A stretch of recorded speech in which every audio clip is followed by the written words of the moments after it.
Brandon Carter hadn't flirted in years, but something about the woman in front of him in the cafe line made his mouth move before his brain could stop him. "You always take this long to choose a muffin, or are you just trying to buy time until I say hi?" The woman turned, startled. Her eyes were a sharp blue, her hair dark and tucked loosely behind her ears. She blinked once, then let out a laugh that was quiet but real. "I'm actually trying to decide if I want carbs before my third meeting today," she said. "But maybe I'll say hi instead." "I'm Laurel." "Brandon," he said, offering his hand. "Nice to meet you, Laurel, who's battling muffin guilt. I say go for the blueberry. You look like someone who deserves good things." Laurel tilted her head, amused. "And you look like someone who's good at this," he grinned. "I promise I'm not. I'm just a guy trying to survive morning drop-off and get a decent coffee before heading to work." That made her pause. "You have kids?" "One, my daughter Penelope, she's 7. She told me this morning I look like a tired tree." Laurel burst into laughter. "She sounds brilliant." "She is." And wildly honest. He stepped forward as the line moved. "What about you? Meetings, you in finance or something?" "Something like that," she said vaguely, eyes flicking to the pastry case again. "I own a few companies." Brandon nodded, not thinking much of it. "Well, if one of them is a muffin shop, I'd say you're doing a public service." She smiled, but didn't elaborate. By then, they were at the counter. "Whatever she's having," Brandon told the barista, "put it on mine." Laurel blinked. "You don't have to, I want to," he said simply. "It's been a long week." She looked at him for a second, like she was trying to figure him out. Then she nodded. "All right, I'll take the blueberry muffin and a cappuccino. And I'll get the next one."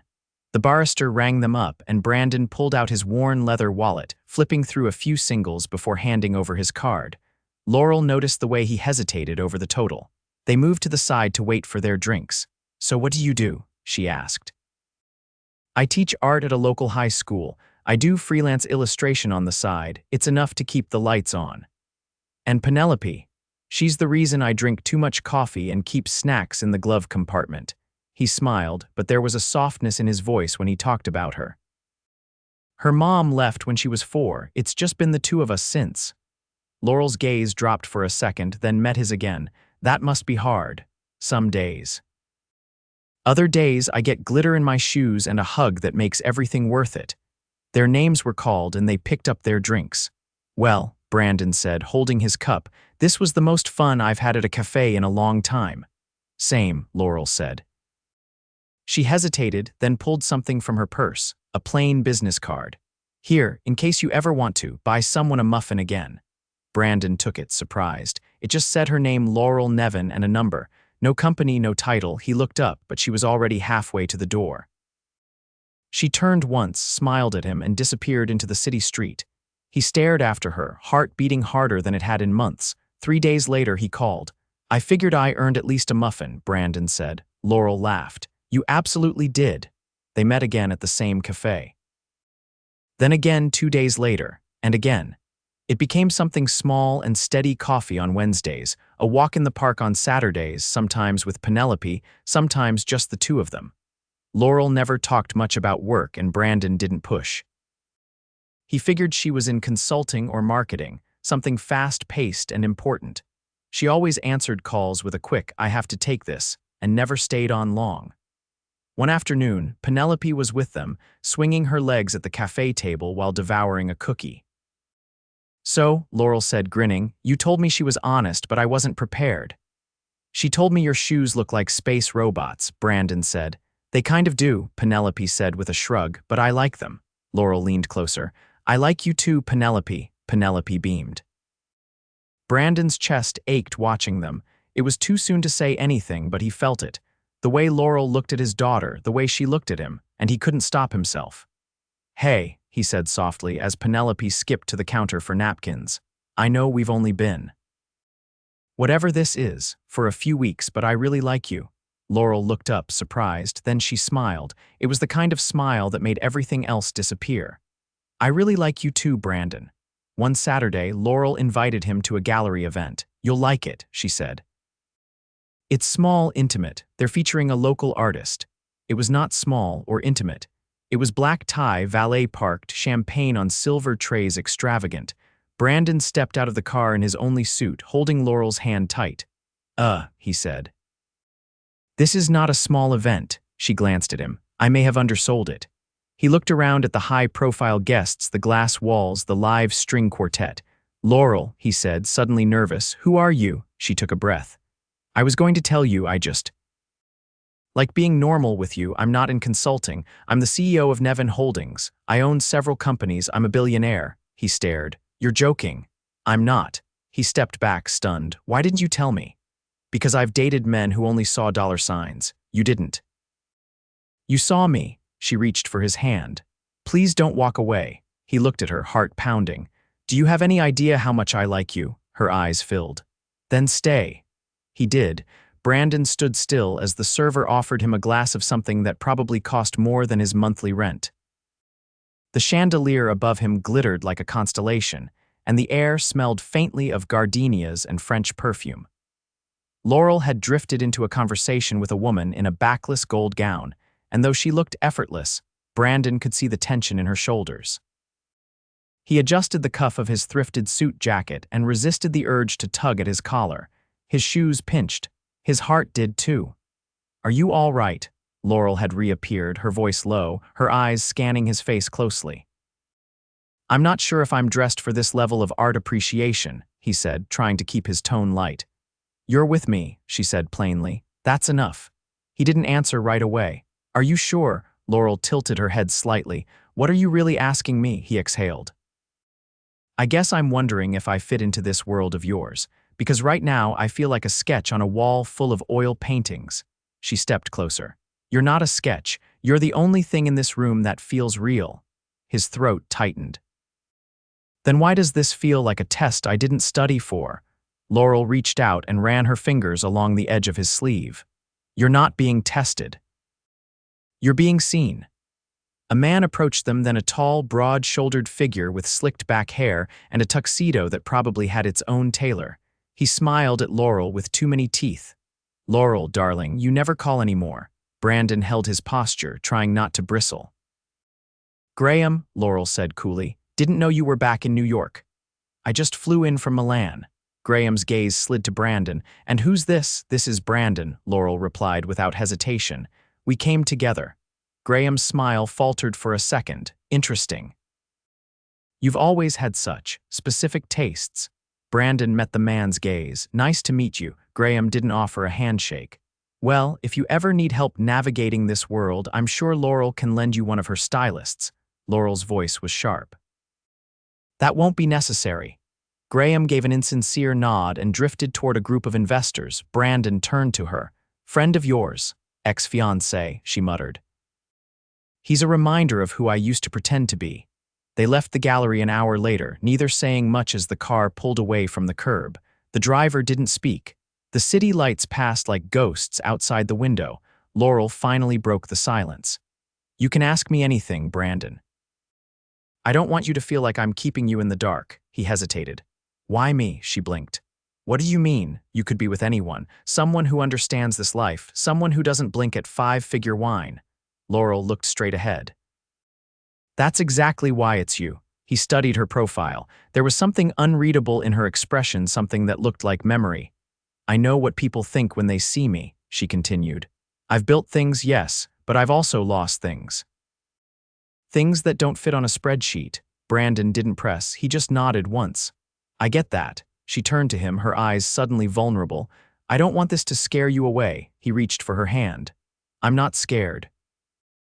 I just need to know I'm not some passing curiosity. You're not, she said, gripping his hand back. You're the first thing that's felt right in a long time.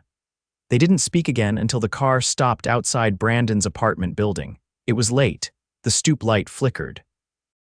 The air had turned colder. I should get upstairs. Penelope's with Mrs. Jensen tonight, but she'll be up early asking for pancakes, he said, rubbing the back of his neck. Laurel nodded, reluctant to let go of his hand. He paused at the door. Would you come by tomorrow morning? She looked surprised. Are you asking me to meet your Saturday chaos? I'm asking you to stay for pancakes. A softness broke across her face. I'll be there. The next morning, she arrived in jeans and white sneakers, carrying a paper bag that smelled like cinnamon and apples. Penelope answered the door in mismatched pajamas and a sleep mask pushed up over her forehead. Laurel crouched down. "Hi there, I brought apple fritters." "I hear they're excellent for early morning artists," Penelope grinned.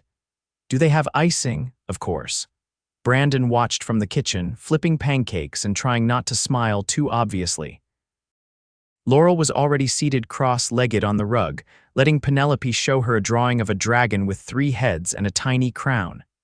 "She says this one is the queen," Laurel said, pointing at the smallest head. "She rules with kindness and glitter," Penelope explained. Laurel nodded solemnly. As all great queens should.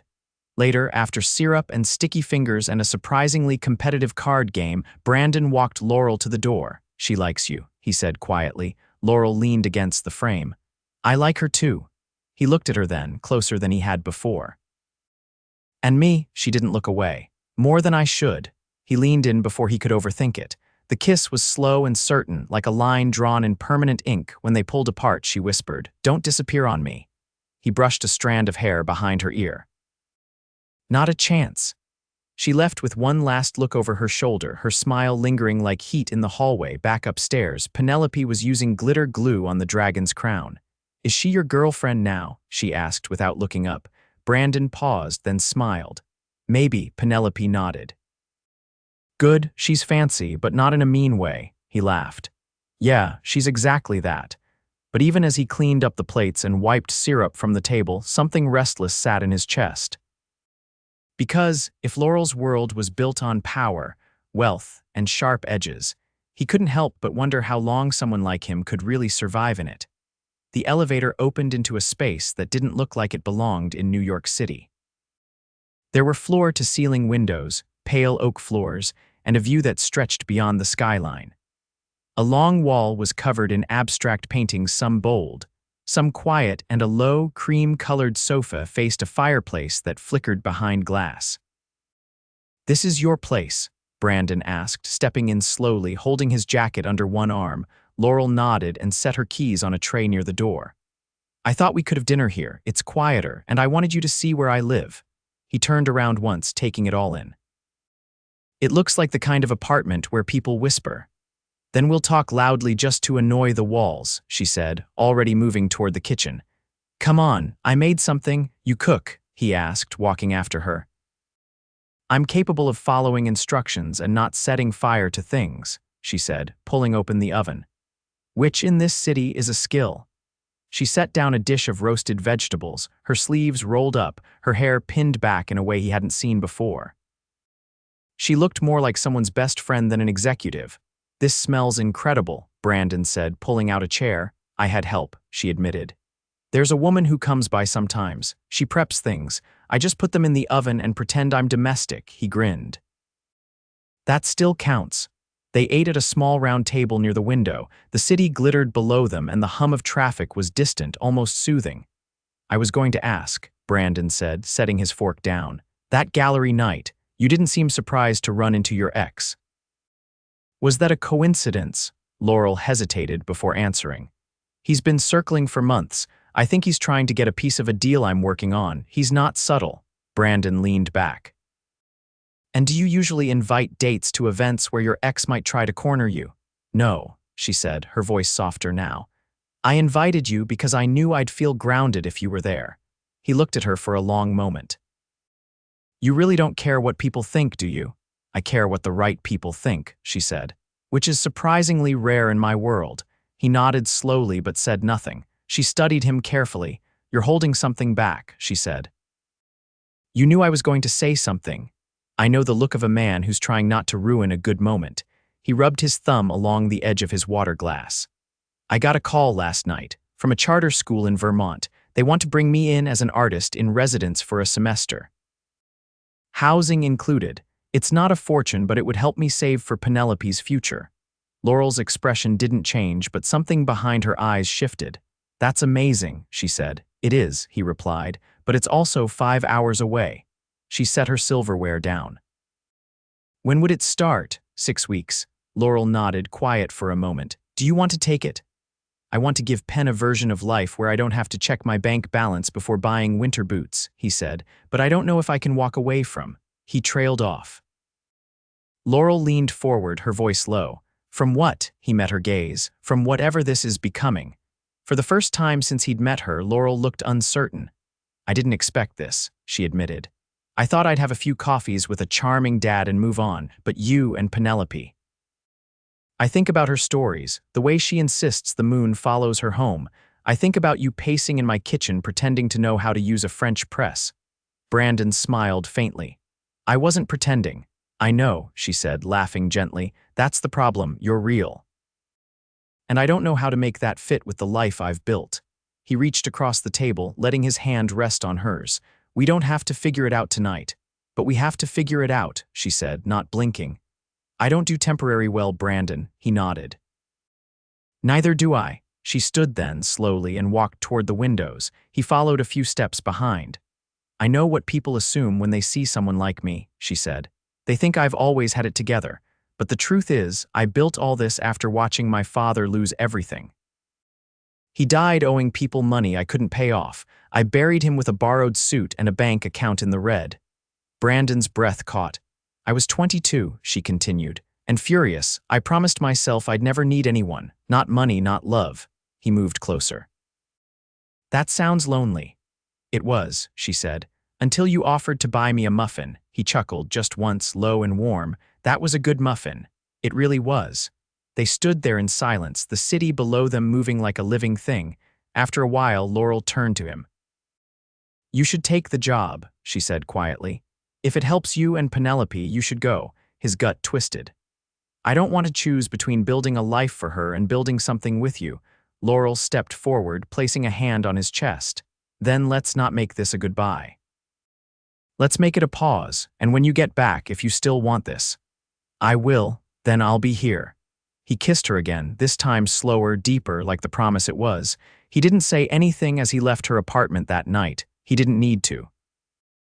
But as he walked into the brisk air, the weight of everything ahead pressed tight against his chest, because he wanted both. And suddenly, he didn't know how to let go of either.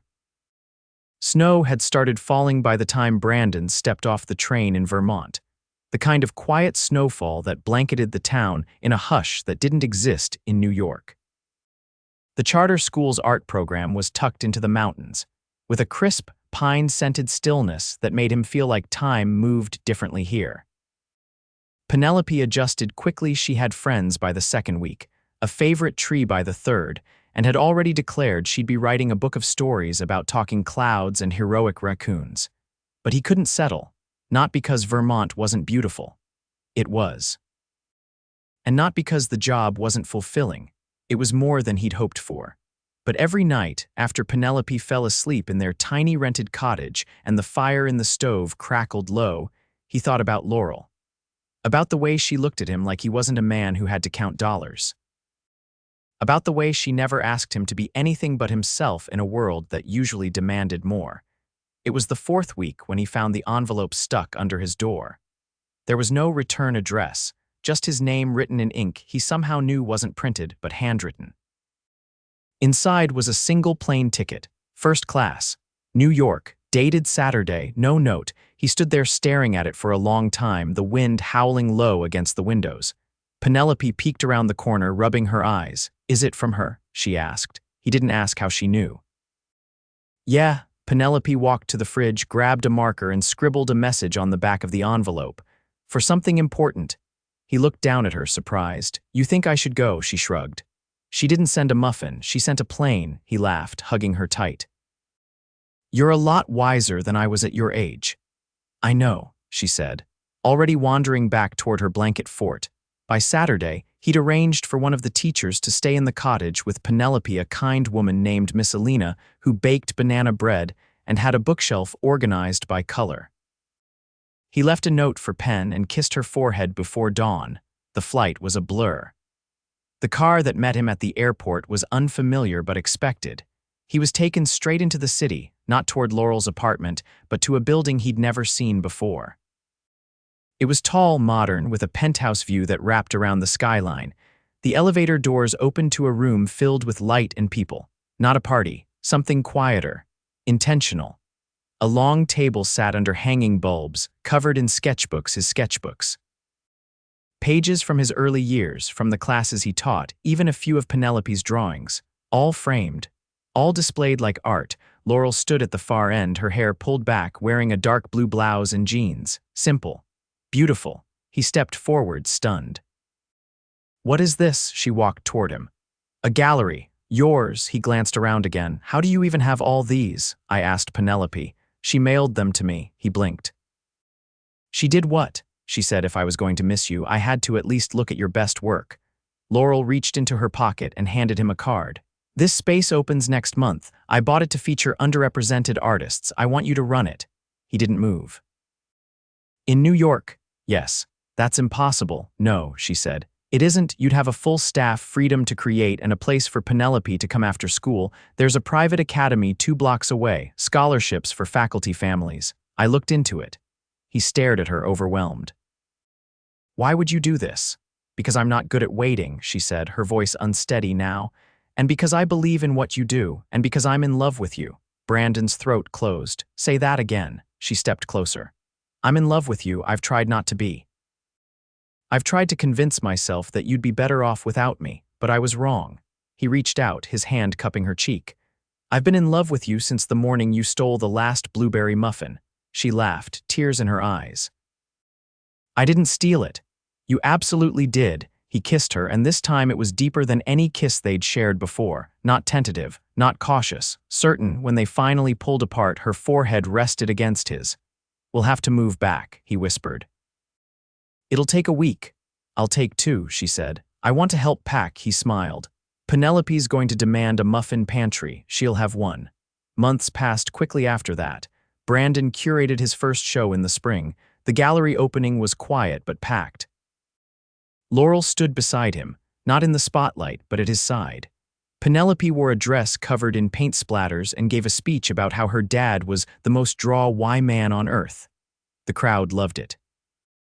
On the rooftop of the gallery that night, under strings of lights and a sky that had finally let go of winter, Brandon pulled a small velvet box from his pocket. Laurel blinked. "Brandon." He didn't say anything at first. He just opened the box, revealing a vintage gold ring with a tiny sapphire. Nothing flashy, nothing loud, but it gleamed.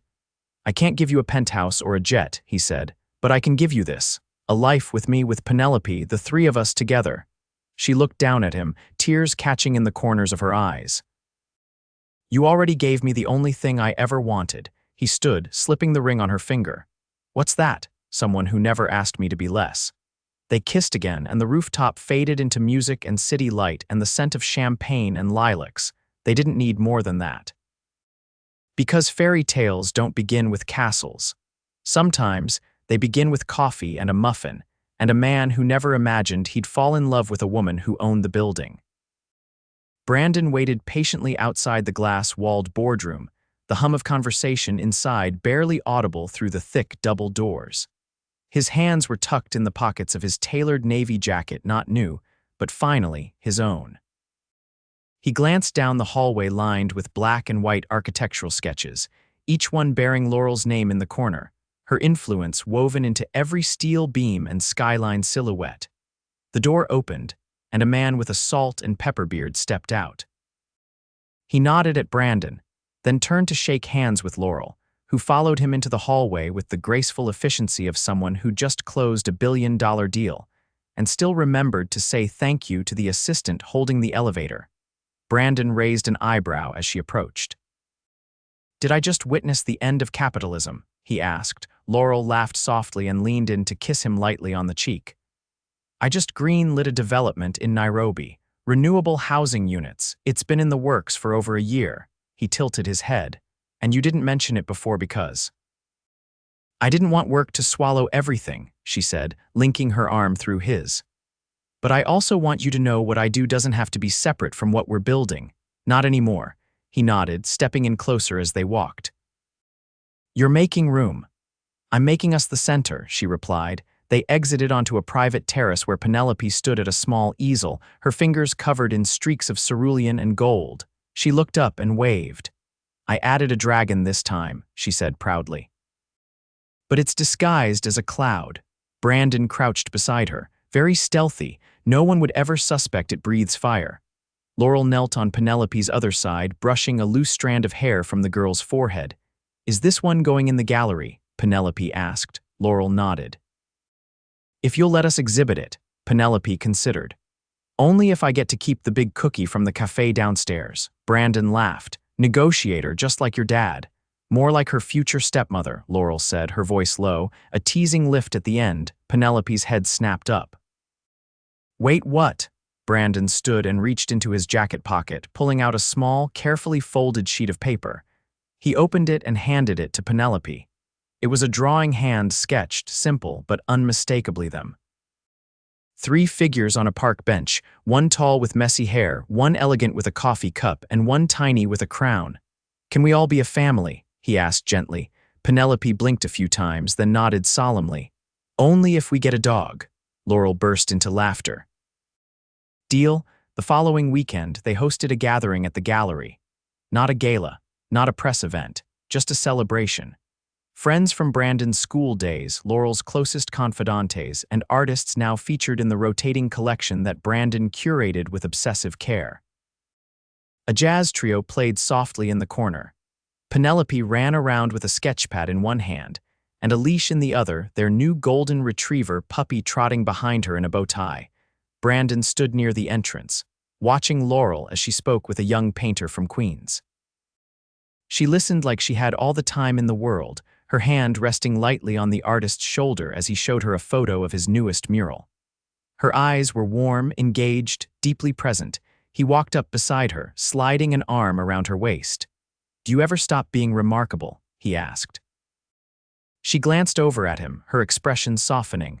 "Only when you're looking at me like that. I want you to know," he said quietly, "I've never felt more like myself than I do with you." She leaned into his shoulder. "And I've never let anyone this close to the real version of me." They swayed gently in place as the music shifted to something slower. Across the room, Penelope waved wildly, then pointed to the dessert table. Brandon raised 2 fingers in a peace sign. "Go for it," he mouthed. "I think she's negotiating a second cookie," Laurel said. "She's definitely yours." "Correction, she's ours." They danced a little longer, the lights dimming just enough to cast everything in a soft golden hue. No one interrupted. There was no flash of cameras, no urgent calls, no looming decisions, just the 3 of them, finally whole. The next morning, they woke up in their new home, a brownstone tucked on a quiet tree-lined street in Brooklyn. It had 3 floors, a rooftop garden, and a breakfast nook that caught the sun like a camera lens. Laurel made waffles. Penelope added too many blueberries. Brandon burned the first batch but redeemed himself with whipped cream. They laughed through breakfast, planned nothing for the day, and let the world wait. Years later, a feature would run in an art magazine about the gallery that changed the accessibility of modern art in New York. Brandon would be quoted about equity and education. Laurel would be mentioned as the anonymous funder who never wanted her name on the wall. And in the final paragraph, there'd be a photo. Brandon, Laurel, and Penelope at a community mural unveiling her crown still visible under a baseball cap, his hand resting on Laurel's back, her smile relaxed and real. The caption would read, "The family that built beauty out of belief," and that's exactly what they did.